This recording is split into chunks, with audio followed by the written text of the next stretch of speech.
मेहमान है nimeshthakar.com के निमेश ठाकर जी। निमेश जी, आपका बहुत बहुत स्वागत है 18 आवर्स स्वदेश पर। मैं तृप्ति बात कर रही हूं और सबसे पहले सवाल जवाब का सिलसिला तो हम शुरू करेंगे ही, लेकिन मार्केट पर आपका व्यू समझना चाहते हैं। हफ्ते का आखिरी कारोबारी दिन है और निफ्टी देखिए 23,872 पर दायरे में कारोबार करता हुआ थोड़े वॉलेटाइल मूव्स नजर आ रहे हैं। और बैंक निफ्टी की बात करें तो यहाँ पर करीब 170 अंकों की तेजी है, 55,000 के पार बैंक निफ्टी कारोबार कर रहा है। इंडेक्स की बात करें तो आईटी में आज अच्छी तेजी नजर आ रही है, फार्मा से बाजार को सपोर्ट मिलता हुआ दिख रहा है और कुछ मिड कैप और स्मॉल कैप शेयरों में भी तेजी नजर आ रही है। ओवरऑल बाजार की चाल को आप किस तरह से देख रहे हैं और क्या ये तेजी जो बैंक निफ्टी में आएगी ये आगे भी सस्टेन करेगी? वेरी गुड आफ्टरनून तृप्ति। देखिए, मार्केट के अंदर जिस तरह से अभी न्यूज ड्रिवन मार्केट चल रहा है और न्यूज स्पेसिफिक मूवमेंट हम लोग देख रहे हैं, मार्केट एक रेंज के अंदर कारोबार कर रहा है और मैं मानता हूँ कि इंडेक्स की जगह पर अभी स्टॉक स्पेसिफिक काफी अच्छी बेहतरीन मूव देखने को मिल रही है। तो मार्केट की जगह पे स्टॉक स्पेसिफिक अगर हम लोग फोकस करेंगे तो वहां पर ज्यादा बेटर प्रॉफिटेबिलिटी की चांसेस है। मार्केट एक रेंज के अंदर रह रहा है, तो अगर रेंज की बात करें तो नीचे की तरफ जो स्ट्रॉन्ग सपोर्ट एरिया बन रहा है वो 23,750 23,800 के जोन के अंदर एक स्ट्रॉन्ग सपोर्ट एरिया बन रहा है, जहां पर 21 एक्सपोनेंशियल मूविंग एवरेज भी आ रही है। और ऊपर की अगर बात करें तो 24,200 24,400 एक रेजिस्टेंस एरिया है। तो मैं मानता हूं कि निफ्टी रेंज के अंदर रहने के चांसेस ज्यादा है। न्यूज ड्रिवन मार्केट है, कब कौन सा न्यूज आ जाए पता नहीं है, तो बेटर है कि फोकस अभी स्टॉक स्पेसिफिक करें जहां पर अच्छे नतीजे आए हैं या जहां पर फेवरेबल न्यूज कंडीशन है। वहां पर अगर हम लोग ट्रेड करेंगे तो आई थिंक मुझे लग रहा है कि मार्केट के अंदर इंडेक्स से ज्यादा स्टॉक्स के ऊपर बेटर जो है वो कमाई के मौके बन रहे हैं। बिल्कुल, तो इंडेक्स से ज्यादा स्टॉक्स पर मौके बनते हुए नजर आ रहे हैं और इंडेक्स पर जो राय जो लेवल्स है वो भी निमेश जी ने आपको बताया है, तो उन लेवल्स का ध्यान आप रखिए। आगे बढ़ेंगे और अब सवाल जवाब के सिलसिले को हम शुरू करेंगे। हमारे पास जो पहला सवाल है वो हमारे सोशल मीडिया प्लेटफॉर्म यूट्यूब के जरिए आया है। लोकेश का सवाल है, इनके पास SBI के शेयर है और जो शेयर्स की संख्या बता रहे करीब 500 है, 1023 पर इन्होंने खरीद के रखे हैं और 10 साल के हिसाब से ये व्यू चाहते हैं। निमेश जी, 10 साल का व्यू दे सकेंगे आप? काफी डिफिकल्ट होगा क्योंकि ये चैलेंजिंग एनवायरनमेंट के अंदर 10 साल का व्यू लेके चलना डिफिकल्ट है। बट मैं मानता हूँ कि अभी जिस तरह से बैंकिंग सेक्टर जो स्पेशली पब्लिक सेक्टर बैंक के अंदर पिछले दिनों के अंदर हम लोगों ने जिस तरह से एक मूवमेंट देखी थी, जो एक रैली देखी थी, और जिस तरह से बैलेंस शीट की स्ट्रेंथ को एक बेहतरीन जो है वो स्ट्रेंथ मिली है, मैं मानता हूँ कि क्रेडिट ग्रोथ और आने वाले दिनों के अंदर ये भी कंटिन्यू रहने के चांसेस ज्यादा है। तो अभी फिलहाल जिस तरह से सेटअप बना है, सेटअप थोड़ा नेगेटिव है, बट लॉन्ग टर्म स्ट्रक्चर की अगर बात करें तो लॉन्ग टर्म स्ट्रक्चर में मुझे लग रहा है कि कहीं ना कहीं आने वाले दिनों के अंदर SBI के अंदर एक काफी स्ट्रेंथ मिला है। और ये जो करेक्शन आया है 1220 के से अभी फिलहाल 950 तक का, ये एक बाइंग अपॉर्चुनिटी कंसीडर की जा सकती है। एक स्ट्रॉन्ग बेस के आसपास अगर वीकली चार्ट्स की अगर बात करें तो एक स्ट्रॉन्ग बेस के पास स्टॉक ट्रेड कर रहा है और मैं मानता हूं कि SBI के अंदर आने वाले दिनों के अंदर एक अच्छे रिटर्न की उम्मीद जो है हम लोग एक्सपेक्ट कर सकते हैं। ये लेवल से फ्रेश एंट्री ले सकते हैं। शॉर्ट टर्म में मुझे लग रहा है कि कहीं ना कहीं फिर से 1100 तक के लेवल देखने को मिलेंगे। बट आप जो 10 साल का नजरिया देख रहे हैं, मैं मानता हूं कि 10 साल के अंदर बैंकिंग सेक्टर के अंदर काफी चैलेंजेस आएंगे। तो बाय एंड होल्ड करने से ज्यादा बेटर है कि जब जब ये स्टॉक अच्छा परफॉर्म करे वहां पर आप कंटिन्यू करें, और जब भी बैंकिंग सेक्टर के अंदर नेगेटिविटी आए तब आप जो है वो स्टॉक से एक बार प्रॉफिट बुक करने की भी रणनीति रखेगा। ये आप स्ट्रेटेजी एक लॉन्ग टर्म के हिसाब से अप्रोच करके रख सकते हैं।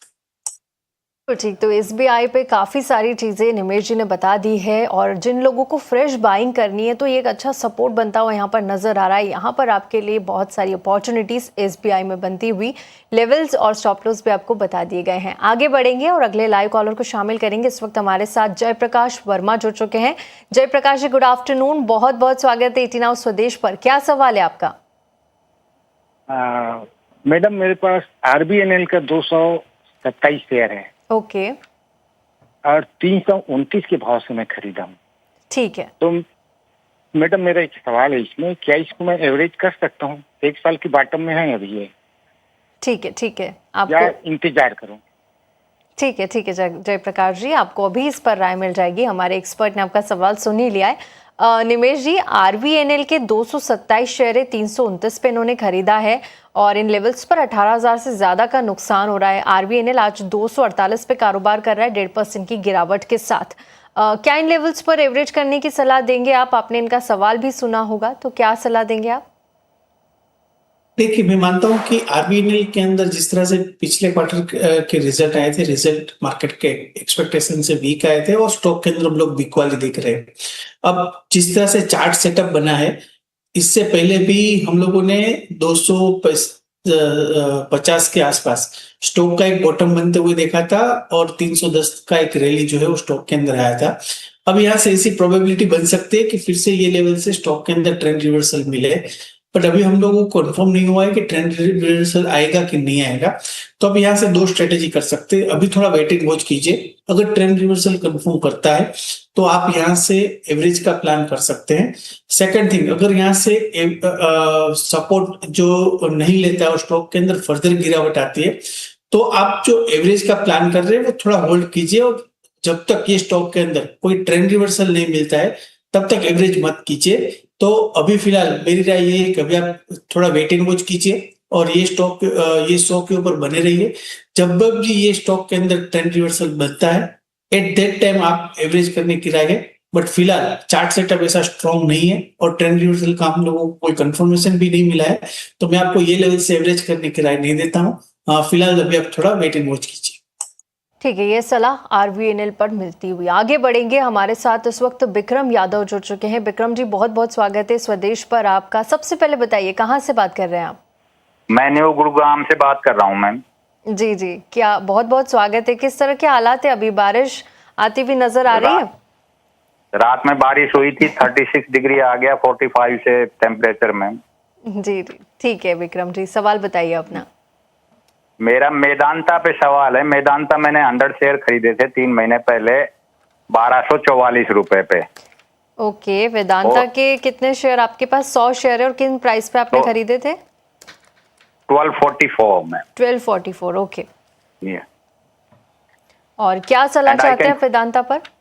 मैं इसमें और खरीदूं या इसको मैं इससे निकल के कहीं और कोई आइडिया अगर कोई पैनलिस्ट दे दे तो? बिल्कुल बिल्कुल, ठीक है। चलिए हमारे एक्सपर्ट के पास चलते हैं। निमेश जी हमारे साथ लाइव बने हुए हैं इस वक्त, विक्रम यादव जी, और इनके पास वेदांता के शेयर ये बता रहे हैं 100 की क्वांटिटी है, 1244 पर इन्होंने खरीदे हैं। वेदांता आपने 1244 पर ही बाय किए हैं? जी, 1244 पे। ओके, तो आपके काफी नीचे आ चुका है वेदांता का शेयर तो आपके बाइंग प्राइस से, और आज भी देखिए आधे % से ज्यादा की गिरावट है यहाँ पर। और निमेश जी, आपसे समझना चाहेंगे वेदांता को लेकर क्या सलाह देंगे आप, और इन लेवल्स पर क्या करना चाहिए? मुझे लगता नहीं कि ये शेयर नहीं, डीमर्जर से पहले स्टॉक बाय किया था। हाँ, तो देखिए जिस तरह से अभी मेटल इंडेक्स परफॉर्म कर रहा है, काफी अच्छा परफॉर्म कर रहा है मार्केट के अंदर, और वेदांता ने भी एक स्ट्रॉन्ग जो है वो रिटर्न दिया है ये वॉलेटाइल कंडीशन के अंदर।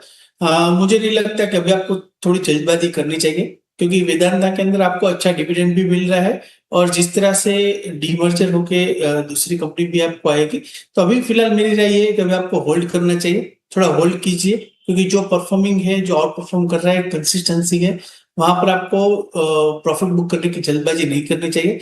अगर आपको यहाँ से ट्रेलिंग स्टॉप लॉस रखना है तो मेरी राय यही है कि नीचे की तरफ आप 330 रुपए का एक ट्रेलिंग स्टॉप लॉस रख के ये लेवल से होल्ड कीजिए, और ऊपर में मुझे लग रहा है कि शॉर्ट टर्म के अंदर स्पेसिफिक वेदांता के अंदर ऊपर में कहीं ना कहीं जो है वो 390 से 400 रुपए तक के लेवल आने वाले दिनों में देखने को मिल सकते हैं। तो फिलहाल मेरी राय यही है कि अभी आप ये लेवल से होल्ड कीजिए। ये सलाह वेदांता पर आती हुई, और इसका नाम अब बदलकर ग्लोबल हेल्थ हो चुका है, और इसी पर ये सलाह निमेश जी ने आपको दी। आगे बढ़ेंगे और अगले क्वेरी को शामिल करेंगे। हमारे पास अगला सवाल यूट्यूब के जरिए आया है और जगदीप जी का सवाल है। इनके पास कैंस्टेक के शेयर है 20 और 3,610 पर इन्होंने खरीदा था, और पूछना चाहते हैं कि कितना ऊपर और कितना नीचे जा सकता है ये शेयर। निमेश जी, कैंस्टेक पर नजर डालिए। आज देखिए 1.5% के आसपास की गिरावट देखने को मिल रही है, और इनके बाइंग प्राइस से थोड़ा नीचे आ चुका है, जिसके चलते करीब 8 से 8,500 का नुकसान इन लेवल्स पर हो रहा है। क्या सलाह देंगे? इन लेवल्स पर निकलने चाहिए या फिर अभी बने रहे कुछ टाइम के लिए? देखिए चार्ट सेटअप वीक है। लास्ट वीक भी हम लोगों ने केन्स के ऊपर डिस्कशन किया था, वहां से मैं एक्सपेक्ट कर रहा था कि कहीं ना कहीं 3,350 3,400 तक के लेवल तक एक बाउंस देखने को मिल सकता है। वो बाउंस ये स्टॉक के अंदर आ गया है। अब मुझे लग रहा है कि यहाँ से फिर से एक वीक वाली स्टार्ट हो गई है। तो अभी मेरी राय जो है वो ये स्टॉक के अंदर नेगेटिव है। मुझे लग रहा है कि फिर से ये स्टॉक नीचे की तरफ 3,000 या उससे भी नीचे जाने की उम्मीद जो है वो ज्यादा दिख रही है। तो फिलहाल मेरी राय यही है कि अभी आप ये लेवल से एग्जिट कर दीजिए। आपको ये स्टॉक फिर से 3,000 या 3,000 के नीचे के लेवल पे देखने को मिलेगा। ठीक है, ये सलाह आती हुई कैनस्टेक पर इन लेवल्स पर एग्जिट करने की सलाह। आगे बढ़ेंगे और एक खबर का रुख करेंगे। एजिस लॉजिस्टिक्स के Q4 के नतीजे आ गए हैं और देखिए अच्छे नतीजे आए हैं। कंपनी ने करीब 6 रुपए से ज़्यादा का डिविडेंड भी यहाँ पर अनाउंस किया है। 6.7 रुपीज़ का 6 रुपए 70 पैसे का डिविडेंड कंपनी देगी और जिसके चलते 6% से ज़्यादा का उछाल एजिस लॉजिस्टिक्स में आप देख सकते हैं। मुनाफा 283 से बढ़कर 410 करोड़ रहा ईयर ऑन ईयर बेसिस पर। और यहाँ अगर आय की बात करें तो 1705 करोड़ से बढ़कर 2594 करोड़ यहाँ पर कंपनी का रेवेन्यू ईयरली देखने को मिला है। एबिडा में भी बढ़त दर्ज हुई है। निमेश जी, एजिस लॉजिस्टिक्स पर एक बार नजर डालिए। शेयर में एक शार्प स्पाइक देखने को मिला है, करीब 5 से 6% का उछाल नतीजों के बाद। अच्छे नतीजे आए हैं यहाँ पर।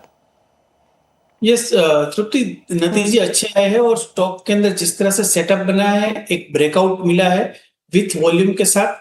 और मैं एक्सपेक्ट कर रहा हूँ कि जब तक ये स्टॉक 740 के ऊपर ट्रेड कर रहा है, अभी फिलहाल रिजल्ट आ रहा है तो रिजल्ट की वजह से भी वॉलेटिलिटी देखने को मिली है। बट लेवल वाइज अगर बात करें तो 740 ऊपर जब तक ये स्टॉक सस्टेन कर रहा है, मुझे लग रहा है कि कहीं ना कहीं अपसाइड के चांसेस बहुत ज्यादा दिख रहे हैं।